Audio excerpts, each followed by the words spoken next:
இந்த 100 days challenge ஆரம்பிச்சு ஒரு நாள் தான் ஆச்சு, அதுக்காட்டி அவங்க அண்ணப்பட்டு. வணக்கம் நண்பர்களே, இது 100 டேஸ் சேலஞ்சோட டே 2. காலங்காத்தால அலாரெல்லாம் வச்சு கஷ்டப்பட்டு எழுந்து வெளில வந்து பார்த்தா ஜோனு மழை பெய்யுது. எதையாவது பண்ணி முன்னுக்கு வரலாம்னு பார்த்தா கால் வைக்கிற இடமெல்லாம் கண்ணி வெடி வைக்கிறாங்களே.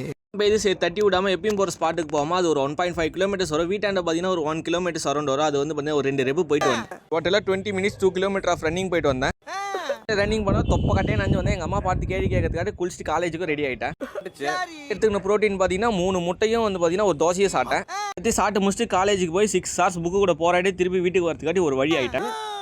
வந்த உடனே மட்டை தான். ஏன்னா வந்து பார்த்தீங்கன்னா நேற்று ஃபஸ்ட் டே ஜிம்முன்றதுனால ஒர்க் அவுட் பண்ணி உடம்பு செம்ம டயர்ட் ஆயிடுச்சு. கிளைமேட்டு தூக்கம் வர மாதிரி இருந்தாலும் ஒரு நல்ல தூக்கத்தை போட்டனால பெரிய தூக்கம். எனக்கு தெரிஞ்ச ப்ரோட்டீன் சோர்ஸ்லாம் போட்டு ஒரு மில்க் ஷேக் ரெடி பண்ணி குடிச்சிட்டு ஜிம்முக்கு கிளம்பிட்டேன். 100 டேஸ் டிரான்ஸ்ஃபர்மேஷன் சேலஞ்சுக்கு பிபிஎல் சொல்லிட்டு ஒரு ஒர்க் அவுட் மாடல் எனக்கு தெரிஞ்சவங்களா சஜஸ்ட் பண்ணாங்க. பேசிக்காக ஒன்றும் இல்லை, புஷ் புல் லெக் தான். இந்த 3 பார்ட்ஸை மெயினாக கவர் பண்ணுறதுனால நல்லா யூஸ்ஃபுல்லாக இருக்கும்னு சொன்னாங்க. நான் ChatGPT கேட்டேன், ஒரு 100 டேஸ் லிஸ்ட்டே நமக்கு போட்டு கொடுத்துட்டான். அந்த லிஸ்ட்டு வேணா கமெண்ட்டில் ஒரு ஹாய் போட்டு உங்களுக்கு DM நான் டேரெக்டாக சென்ட் பண்ணுறேன். இன்னைக்கான பேசிக் ட்ரைனிங்லாம் முடிச்சுட்டு வீட்டுக்கு வந்து பார்த்தா நல்லா மட்டன் சிக்கன்லாம் செஞ்சு வச்சுருந்தாங்க. அதை சாப்பிட்டு ஒரு நல்ல உறக்கத்தை போட்டேன். 100 டேஸ் சேலஞ்சோட 3ஆம் நாளில் நாளைக்கு சந்திப்போம்.